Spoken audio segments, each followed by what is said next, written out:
অবিকৃত রয়ে গেছে ১৩,০০০ কোটি টাকার বৈষয়িক পণ্য। জ্বালানি সংকট ও সময়সীমা সংকোচন বড় বাধা। ঢাকায় বাস ভাড়া অঘোষিতভাবে বৃদ্ধি, সরকারের সিদ্ধান্তের আগ পর্যন্ত ভাড়া বৃদ্ধি না করার নির্দেশনা। অবশেষে মুক্তি পেলেন ১.৫ মাস বাচ্চার মা। সেই যুব মহিলা লীগ নেত্রী ৫,০০০ টাকা মুচলেকায় জামিন মঞ্জুর। লেবাননে যিশুর মূর্তি ভাঙচুরে ইসরায়েলি সেনাদের শাস্তি, আইডিএফ ৩০ দিনের সামরিক আটকাদেশ তদন্ত। এবং বিশ্বকাপে বড় চমক, ম্যাচ শেষে ফ্রি যাতায়াত ঘোষণা ফিলাডেলফিয়ার।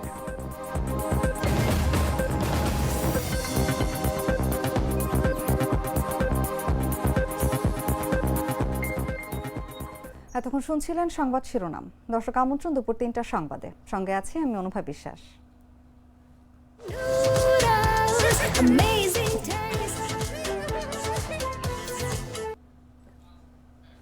চলে যাচ্ছি পুরো খবরে। পহেলা বৈশাখকে ঘিরে বড় প্রত্যাশা থাকলেও এবার ব্যবসায়ীদের জন্য এসেছে হতাশার খবর। প্রায় ২০,০০০ কোটি টাকার লক্ষ্য থাকলেও বিক্রি হয়েছে মাত্র ৭,০০০ কোটি টাকা। অবিকৃত রয়ে গেছে বিশাল অঙ্কের পণ্য। জ্বালানি সংকটের কারণে সন্ধ্যা ৭টার মধ্যে দোকান বন্ধ হওয়াকে এই ধসের মূল কারণ হিসেবে দেখছেন সংশ্লিষ্টরা। এতে ক্ষতির মুখে পড়েছেন কারুশিল্পী থেকে শুরু করে খুচরা ব্যবসায়ীরা।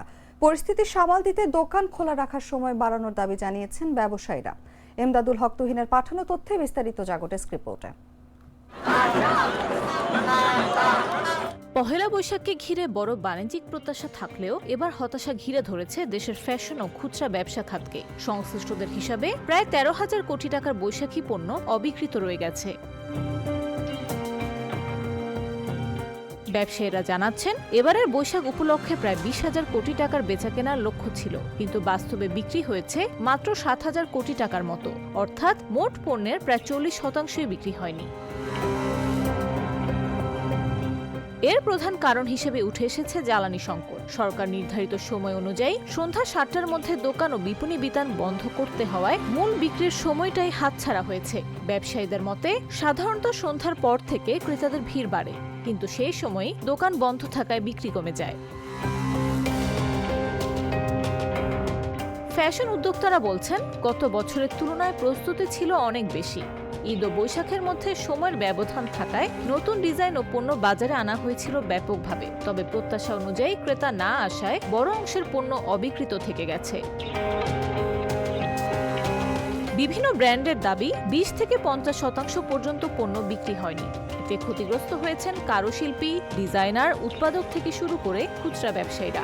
অনেকের মূলধন আটকে গেছে, দেখা দিয়েছে বেতন ও ভাড়া পরিশোধের সংকট। ব্যবসায়ী নেতারা সতর্ক করছেন, পরিস্থিতির উন্নতি না হলে কর্মচারী ছাঁটাইয়ের মতো কঠিন সিদ্ধান্ত নিতে হতে পারে। তারা দোকান খোলা রাখার সময় রাত ৯টা বা ১০টা পর্যন্ত বাড়ানোর দাবি জানিয়েছেন। সব মিলিয়ে বৈশাখের আনন্দের মৌসুম এবার ব্যবসায়ীদের জন্য পরিণত হয়েছে বড় আর্থিক চাপে। এখন পরিস্থিতি সামাল দিতে দ্রুত নীতিগত সিদ্ধান্তের অপেক্ষায় সংশ্লিষ্টরা। পহেলা বৈশাখকে ঘিরে বড় প্রস্তুতি থাকলেও প্রত্যাশা পূরণ হয়নি দেশের ফ্যাশন ও খুচরা ব্যবসা খাতে। জ্বালানি সংকটের কারণে সন্ধ্যা ৭টার মধ্যে দোকান বন্ধের সিদ্ধান্তকে এর প্রধান কারণ হিসেবে দেখছেন সংশ্লিষ্টরা। দর্শক, এই প্রেক্ষাপটে বৈশাখী বাজারে বর্তমান পরিস্থিতি, ক্ষতির কারণ ও উত্তরণের পথ নিয়ে আলোচনার জন্য আমাদের সঙ্গে আজ স্টুডিওতে উপস্থিত আছেন জাগো নিউজের সিনিয়র রিপোর্টার এমদাদুল হক তুহিন। আপনাকে আমন্ত্রণ আমাদের আজকের আলোচনায়। ধন্যবাদ। যেমনটি আমরা প্রতিবেদনে দেখছিলাম যে এবার বৈশাখে প্রায় ১৩,০০০ কোটি টাকার পণ্য কিন্তু অবিকৃত থেকেছে। এটা কিন্তু বিশাল অ্যামাউন্টের একটা অঙ্ক আমরা বলতে পারি। এটা কি শুধু জ্বালানি সংকটের জন্য হয়েছে, নাকি এর পিছনে বড় কোনো কারণ রয়েছে? কি মনে হয় আপনার? প্রথমে যদি একটু প্রেক্ষাপট বলি, গত বছর অন্তর্বর্তী সরকারের সময়ে আপনার যে পহেলা বৈশাখটি এসেছিল, সেই পহেলা বৈশাখটি আসলে বাংলাদেশে সেভাবে উদযাপন করা হয়নি বা মানুষ উদযাপনে অংশ নিতে পারেনি। ফলশ্রুতিতে যখন নির্বাচিত সরকার আসার পরে মানুষের মধ্যে একটা উচ্ছ্বাস, বিক্রেতাদের মধ্যে একটা প্রত্যাশা তৈরি হয়, যে প্রত্যাশার কারণে গত বছর সম্ভবত ৩,০০০ কোটি টাকা বা ৩,৫০০ কোটি টাকার বেচা কেনা হয়েছিল পহেলা বৈশাখে। এবার বিক্রি হয়েছে প্রায় ৭,০০০ কোটি টাকা। কিন্তু বিক্রেতারা প্রস্তুত করেছিলেন ২০,০০০ কোটি টাকার পণ্য, বা তারা প্রত্যাশা করছিলেন ২০,০০০ কোটি টাকার বেচা কেনা হবে এই পহেলা বৈশাখে। মধ্যপ্রাচ্যের যুদ্ধের কারণে বাংলাদেশ সরকার নানা ধরনের সিদ্ধান্ত নিয়েছে। এর মধ্যে একটি প্রথমত 6টাই দোকানপাট বন্ধের সিদ্ধান্ত নেয়, তারপর সেটি ব্যবসায়ীদের দাবির প্রেক্ষিতে আরও 1 ঘন্টা বাড়িয়ে 7টা করা হয়। কিন্তু 7টা করা হলেও যে মূল টাইমটা 7টা থেকে 10টা 3 ঘন্টা, এই 3 ঘন্টা হচ্ছে বিক্রির পিক টাইম। এই 3 ঘন্টায় বলা হয়ে থাকে 30 থেকে 50% বিক্রি হয়ে থাকে, যার কারণে বিক্রিটা 30 থেকে 50% ডাউন করে। 30 থেকে 50% মানে হিউজ অ্যামাউন্ট। সেটা ব্যবসায়ীরা বলছেন যে তারা 13,000 কোটি টাকার পণ্য তাদের অবিকৃত রয়ে গেছে। এটা বাংলাদেশ দোকান মালিক ব্যবসায়ী সমিতির একটি তথ্য। সেই তথ্যের ভিত্তিতে আমরা যখন বিভিন্ন ব্র্যান্ডের সঙ্গে কথা বলেছি, তারাও একই ধরনের তথ্য দিয়েছেন। কারো 20%, কারো 30%, কারো 40%, 50% পর্যন্ত অবিকৃত পণ্য রয়ে গেছে বলে সবাই ধারণা করছেন। এর পেছনে শুধুমাত্র যে সন্ধ্যা 7টায় দোকান বন্ধ বা জ্বালানি সংকটের কারণে এটি ওভারঅল আমাদের অর্থনীতিতে এখন যুদ্ধের একটি প্রভাব রয়েছে। যুদ্ধের প্রভাবের কারণে মানুষের আয় রোজগার কমে গেছে, আয়ে টান পড়েছে, যার কারণে মানুষ, ক্রেতারা যেমন মার্কেটে যেতে পারেনি, চাইলেও সবাই সব কিছু কিনতেও পারেনি, যার কারণে আসলে আপনার এই হিউজ পণ্য অবিকৃত রয়ে গেছে। একদমই তাই। এবং যেমনটা বলছিলেন যে সন্ধ্যা 7টার পর মার্কেট বন্ধ সিদ্ধান্তের ব্যাপারটা, এটা আসলে ব্যবসায়ীরা কিন্তু বড় কারণ হিসেবে দেখছে, যেমনটা আমরা প্রতিবেদনে দেখলাম। এটা কি সত্যি বড় কারণ, নাকি এছাড়াও আরো অন্যান্য কারণ এর সাথে জড়িত থাকতে পারে বলে মনে হয়? এটি একটি বড় কারণ। এর বাইরে আমাদের অর্থনৈতিক যে কারণগুলো থাকতে পারে, সেটা আমাদের অর্থনীতিতে এখন ইনফ্লেশন বেড়েছে, মানুষ কেনাকাটা কম করছে, মানুষের হাতে টাকা পয়সা কম আছে, একটা মানে অর্থনীতির একটা একদম খারাপ সময়ের মধ্যে দিয়ে যাচ্ছে, যার কারণে মানুষ চাইলেও সব সময় কেনাকাটা করতে পারছে না। এর আগে কিছুদিন আগে ঈদ হয়ে গেল, যদিও এবার ঈদ এবং বৈশাখের ব্যবধান প্রায় 20 দিন ছিল, যার কারণে বৈশাখকে ঘিরে আপনার ক্রেতাদের খুব ভালো একটা প্রত্যাশা ছিল। যদিও বিক্রি গত বছরের তুলনায় দ্বিগুণ হয়েছে, যেহেতু তাদের প্রস্তুতি ভালো ছিল। গত বছর যেহেতু বৈশাখ হয়নি, সেই প্রেক্ষিতে মানে যে পণ্যটা রয়ে গেছে, এতে তাদের বিরাট ক্ষতি হবে, ভালো ক্ষতি হবে। এতে সব ধরনের ব্যবসায়ীরা ক্ষতির মুখে পড়েছেন। শুধুমাত্র যে আপনার সন্ধ্যা 7টায় বন্ধের কারণে এটি হয়েছে সেটি না, তার পেছনে আমাদের বর্তমান অর্থনৈতিক প্রেক্ষাপটও একটি বড় কারণ। একদমই তাই। এবং মৌসুম ভিত্তিক এই যে বৈশাখী পণ্যগুলো, এগুলো কিন্তু সারা বছর বিক্রি হয় না, দুঃখিত, যেমনটি আমরা জানি। এতে কারুশিল্পী এবং ছোট উদ্যোক্তাদেরও তো নিশ্চয়ই অনেক ঝুঁকির মুখে পড়তে হচ্ছে। দেখুন, এমন এমন ছোট উদ্যোক্তা আছেন যারা বৈশাখের পণ্যই করে থাকেন, শুধু তার ব্যবসাটাই বৈশাখ কেন্দ্রিক। যদি আপনি একদম মানে কারুশিল্পীর হাত পাখা থেকে শুরু করেন, এই গরমের সময়ে মেয়েদের টেপা পুতুল তৈরি করেন, অনেকেই হয়তো অনেক বিক্রি করতে পেরেছেন। এবার বৈশাখেও কিন্তু আসলে যেহেতু সন্ধ্যা 7টার মধ্যে বিভিন্ন প্রোগ্রাম বন্ধ হয়ে গেছে, যে পণ্যগুলো বিপণী বিতান বা মার্কেটের বাইরেও বিক্রি হয়, সেই পণ্যগুলো আসলে যেহেতু মানুষ আগেই বাসায় ফিরতে হয়েছে, যার কারণে প্রস্তুতি থাকা সত্ত্বেও, আমাদের মধ্যে একটা উৎসাহ উদ্যাপনা থাকা সত্ত্বেও সব পণ্য বিক্রি করতে পারেনি। যেমন রমনার গেটের সামনেও দেখা গেছে যে আপনার অনেক পণ্য যেগুলো একদম সব বৈশাখের জন্যই তৈরি করা, সেই পণ্যগুলো ফেরত নিয়ে যাচ্ছেন। সেই পণ্যগুলো বেশিরভাগই একটা বছর স্টোরেজ করে রাখার ক্ষমতা আসলে কারণেই। এই পণ্যগুলো হয় গুদামে নষ্ট হবে, অথবা উৎপাদিত পণ্যটা কোনো না কোনোভাবে তার গুণগত মান নষ্ট হবে। এতে বড় ধরনের ক্ষতির মুখে পড়বে সারা বছর যারা অপেক্ষা করেন, আমাদের যারা কারুশিল্পী আছেন, আমাদের যারা একদম রুট লেভেলের মাটির টেপা পুতুল তৈরি করেন, তারা বড় ধরনের ক্ষতির মুখে পড়েছেন তাদের এই পণ্যগুলো নিয়ে।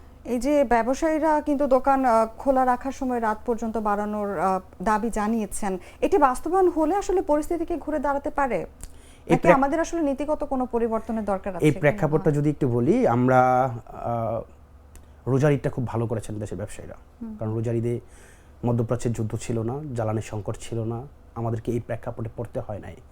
দোকানপাট প্রচুর বিক্রি হয়েছে গত বছরের তুলনায়, গত রোজার ঈদের তুলনায় এবার রোজার ঈদে প্রচুর বিক্রি হয়েছে। বিভিন্ন পণ্য বিক্রিতে 20 থেকে 30% পর্যন্ত প্রবৃদ্ধি হয়েছে বলে ব্যবসায়ীরা তথ্য দিয়েছেন। এবারের বৈশাখ বা এখনকার সময়টা একটু, যেহেতু সব কিছুতে এখন একটু ইকোনমিতে 10 বা ইকোনমি ফল করেছে, কারণ মধ্যপ্রাচ্যের যুদ্ধ, জ্বালানি সংকট, বিদ্যুৎ ক্রাইসিস, সব কিছু মিলিয়ে একটা খারাপ সময়ের মধ্যে যাচ্ছে। ব্যবসায়ীরা যে দাবি করেছেন, তারা সামনে কুরবানি ঈদ আছেন, তারা অনেক পণ্য প্রস্তুত করেছেন, তারা অনেকদিন ধরেই দাবি করে আসছিলেন। প্রথম যখন 6টা করা হয় তারপর তারা আর দাবি করেছিলেন, যে কারণে সরকার 1 ঘন্টা সময় বাড়িয়ে 7টা করেছে। এখনও ব্যবসায়ীরা দাবি করছেন সেই সিদ্ধান্তের পর থেকেই তারা প্রথমত 9টা বলেছিলেন, তারপরে বললেন 10টা। এখন যেহেতু সামনে কুরবানি ঈদ রয়েছে, ঈদের আগে আমরা সারা বছর মানে সারা রাত বা রাত 12টা 1টা পর্যন্ত সবাই কেনাকাটা করেন। সেই প্রেক্ষাপটে ব্যবসায়ীরা এখনও দাবি করছেন যাতে অন্তপক্ষে ঈদের আগের 15 দিন গভীর রাত পর্যন্ত এবং তার মানে প্রথম 15 দিন রাত 10টা পর্যন্ত ব্যবসা করার সুযোগ পান। এটি করলে যে তাদের ব্যবসা বেড়ে যাবে এমনটি নয়, এটি করা হলে ব্যবসায় তাদের গতি ফিরবে। কারণ এই সময়টায় মানুষ কেনাকাটা করতে যায়। আমরা যারা চাকরি করি, আমরা যারা কর্মজীবী মানুষ আছেন বা যারা কর্মের সঙ্গে সম্পৃক্ত, তাদের অফিস শেষে আসলে কেনাকাটা করতে যেতে হয়। অনেকেই এমনও আছেন যারা কেনাকাটা করবেন, খুব প্রয়োজনীয় কেনাকাটা, বিপণী বিতানের সঙ্গে সম্পৃক্ত, সেই কেনাকাটাগুলো করতে পারছেন না, কারণ অফিস শেষে সে মার্কেটে যেতে পারছেন না। যার কারণে ব্যবসায় মানে সাধারণ কেনাকাটার ক্ষেত্রে একটা স্থবিরতা বা একটা নিচের দিকে সব ধরনের ব্যবসায় একটা ফল ডাউন করেছে। একদমই তাই। আপনাকে অসংখ্য ধন্যবাদ আমাদের সঙ্গে আজ স্টোরিতে উপস্থিত থাকার জন্য। ধন্যবাদ আপনাকে আমাকে আমন্ত্রণ জানানোর জন্য। দর্শক, কথা বলছিলাম জাগো নিউজের সিনিয়র রিপোর্টার এমদাদুল হক তুহিনের সঙ্গে। এবার চলে যাচ্ছি অন্যান্য সংবাদে। জ্বালানি তেলের দাম বৃদ্ধির পর ঢাকা সহ সারা দেশে গণপরিবহনে অঘোষিতভাবে ভাড়া বাড়িয়েছে বাস চালক ও তাদের সহকারীরা।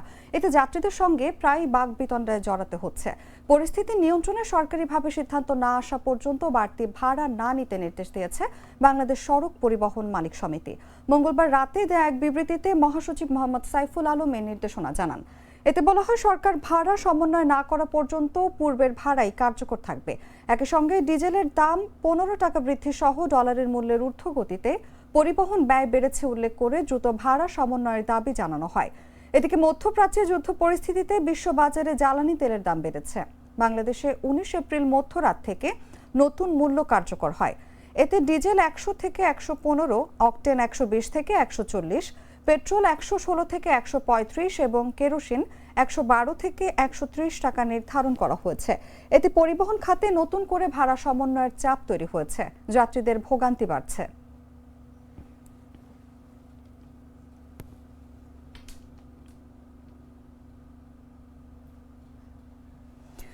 দ্রুততম সময়ের মধ্যে আইনের সংশোধন করে আমিনবাজারে বর্জ্য থেকে বিদ্যুৎ উৎপাদন ওয়েস্ট টু এনার্জি প্রকল্পে বিদ্যুৎ উৎপাদনে যেতে চায় সরকার বলে মন্তব্য করেছেন পরিবেশ, বন ও জলবায়ু পরিবর্তন বিষয়ক প্রতিমন্ত্রী ডক্টর শেখ ফরিদুল ইসলাম।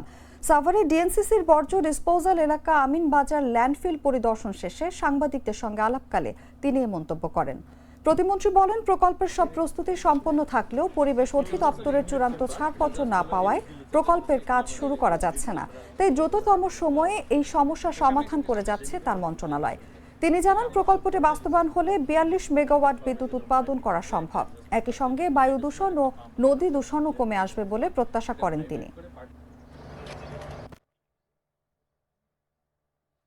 খুব দ্রুততম সময়ের ভিতর যত দ্রুত আমরা আইন সংশোধন করে এই প্রকল্প বাস্তবায়ন করব, আমাদের ঢাকা শহরের বর্জ্য ব্যবস্থাপনা তত সহজ হবে। যাদেরকে দায়িত্ব দেওয়া হয়েছে তাদের একটা আমাদের সাথে আন্ডারস্ট্যান্ডিং আছে, এগ্রিমেন্ট আছে।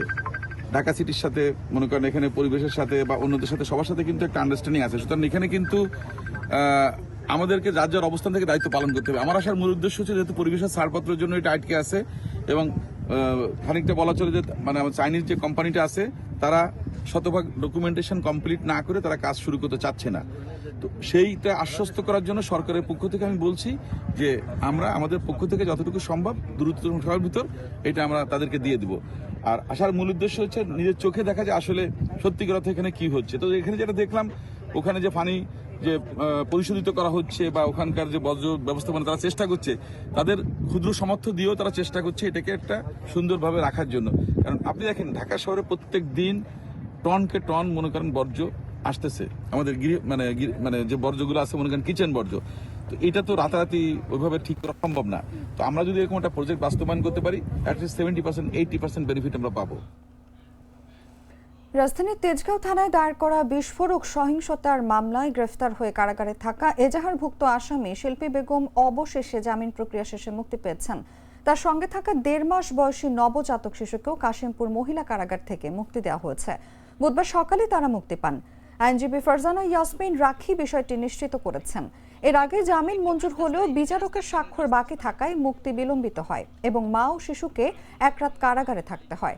পরে সকালে নথিতে স্বাক্ষর সম্পন্ন হলে কারাগার থেকে তাদের মুক্তি নিশ্চিত করা হয়। আদালত সূত্রে জানা যায়, মানবিক বিবেচনায় ৫,০০০ টাকা মুচলেকায় তার জামিন মঞ্জুর করা হয়। মামলায় বলা হয়, ২০২৫ সালে দায়ের করা বিস্ফোরক ও দণ্ডবিধির একাধিক ধারায় তাকে আসামি করা হয়। গ্রেফতারের পর তাকে আদালতে হাজির করে কারাগারে পাঠানোর নির্দেশ দেওয়া হয়। পুলিশ ও আদালত সূত্র জানায়, মামলার তদন্ত এখনো চলমান রয়েছে এবং প্রাথমিক তদন্তে আসামির সংশ্লিষ্টতার বিষয়ে কিছু প্রমাণ পাওয়া গেছে বলে দাবি করা হয়েছে। তবে জামিন পাওয়ায় আইনগত প্রক্রিয়া অনুযায়ী তিনি আপাতত মুক্ত থাকবেন এবং পরবর্তী শুনানিতে মামলার অগ্রগতি বিবেচনায় সিদ্ধান্ত হবে বলে জানা গেছে। আদালত সূত্রে বিষয়টি নিশ্চিত করা হয়েছে বলে জানা গেছে। আমরা একটি ছোট শিশু যার বয়স কিনা মাত্র 1.5 মাস, এই শিশুটাকে সহ মাকে যে জেল হাজতে থাকতে হলো, আমরা জানি না যে এই ছোট শিশু যার বয়স 1.5 মাস তার কি অপরাধ ছিল, তাকে কোন অপরাধের কারণে তাকে এক রাত এই জেল খাটতে হলো। এবং আমরা যে বিষয়টা মনে করি যে একটি কোর্টের কাছে ডিসক্রিশনারি পাওয়ার থাকে, তার ইনহেরেন্ট পাওয়ার থাকে। এই পাওয়ারটা কেন দেওয়া হয়েছে? যখন এইরকম কোনো এক্সেপশনাল সিচুয়েশন আসবে, সেই সকল ক্ষেত্রে সংবেদনশীল ঘটনাগুলোর ক্ষেত্রে কোর্ট যাতে তার এই পাওয়ারটাকে ইউজ করে একটি প্রপার ন্যায় বিচার দিতে পারে এবং কারোর যাতে মানবাধিকার লঙ্ঘন না হয়, এই ন্যায় বিচার নিশ্চিত করার জন্য কিন্তু এই ধারাটা দেওয়া হয়েছে।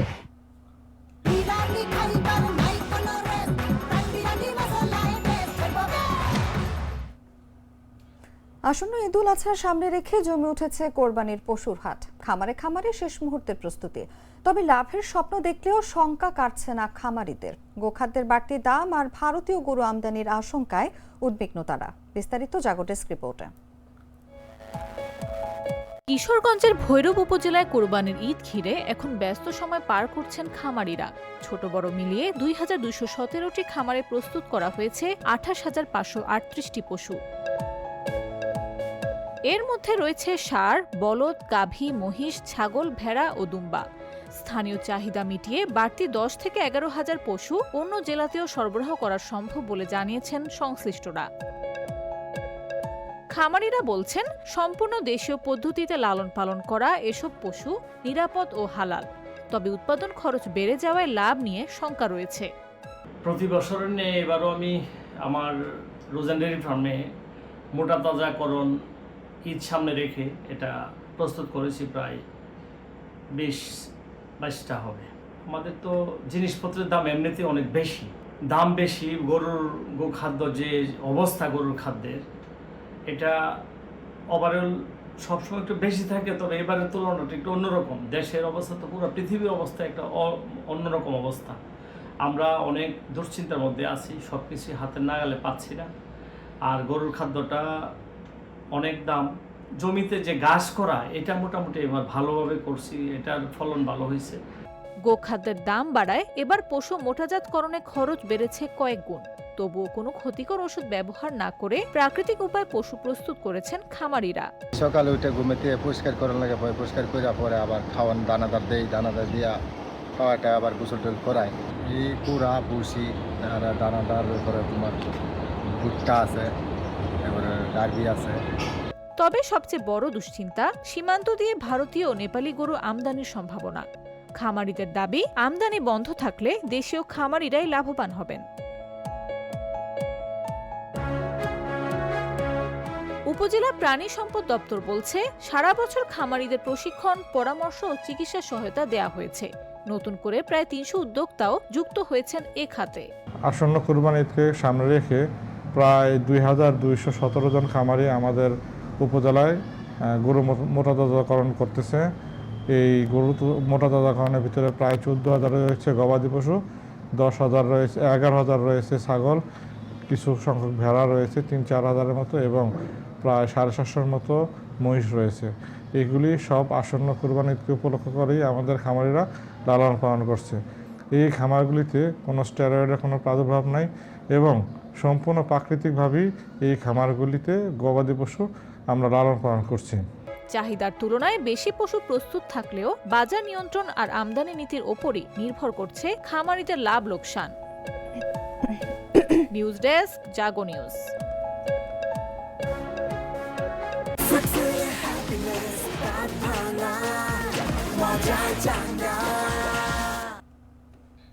জানাবো আন্তর্জাতিক সংবাদ।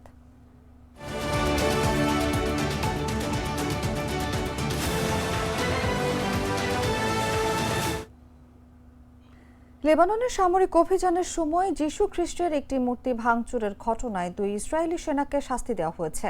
ইসরায়েলের প্রতিরক্ষা বাহিনী জানিয়েছে যে সেনা মূর্তি ভাঙচুর করেছেন ও যিনি এই ঘটনার ছবি তুলেছেন তাদের দুজনকেই 30 দিনের সামরিক আটক আদেশ দেওয়া হয়েছে। এছাড়া ঘটনাস্থলে উপস্থিত আরও 6 সেনার বিরুদ্ধে আলাদা আলাদা ব্যবস্থা গ্রহণ করা হয়েছে।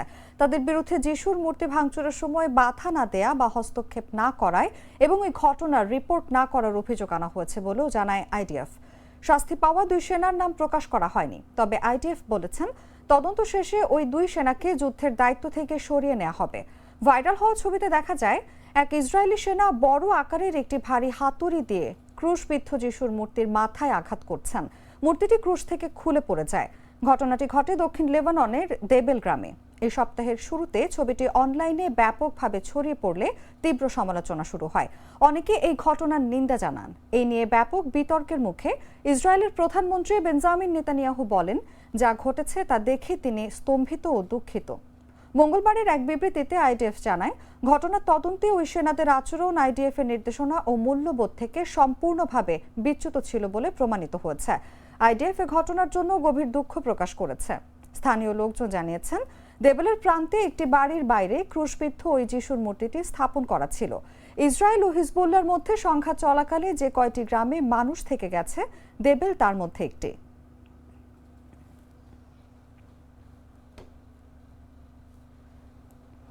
সংবাদ শেষ করব খেলার খবর জানিয়ে।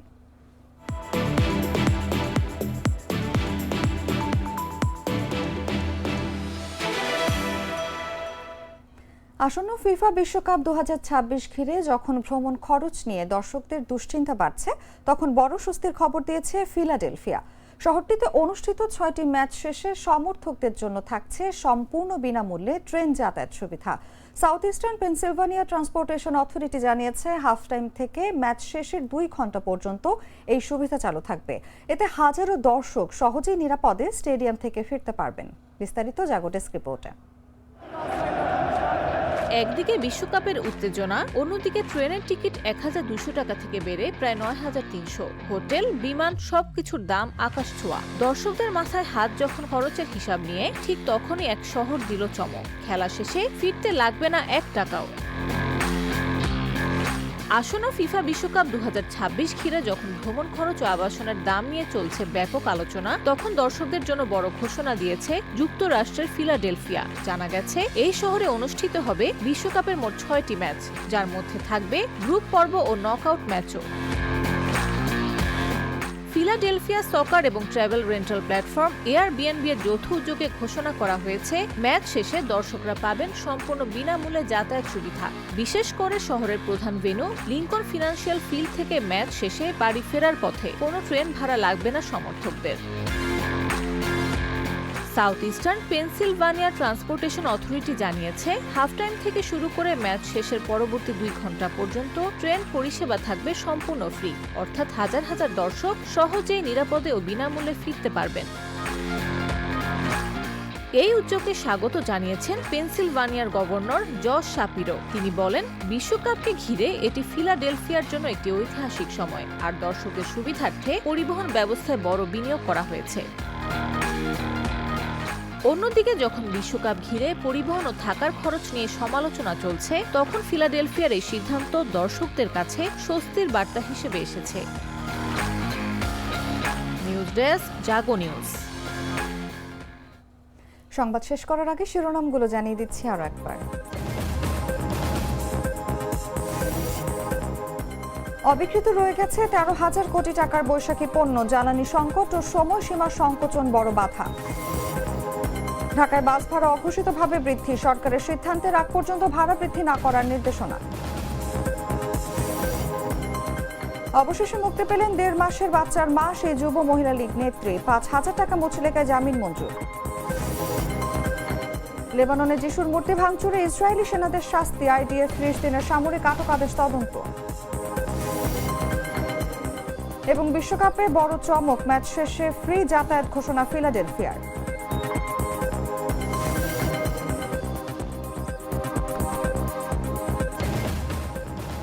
দর্শক, এই ছিল এখনকার মতো। এরপর বিকেল 5টায় দেখবেন দেশ জুড়ে সংবাদ। প্রতি মুহূর্তে সর্বশেষ খবর জানতে ভিজিট করুন jagonews24.com। ফলো করুন আমাদের ভেরিফাইড ফেসবুক পেজ এবং সাবস্ক্রাইব করুন জাগো নিউজের ইউটিউব চ্যানেল। ধন্যবাদ সবাইকে।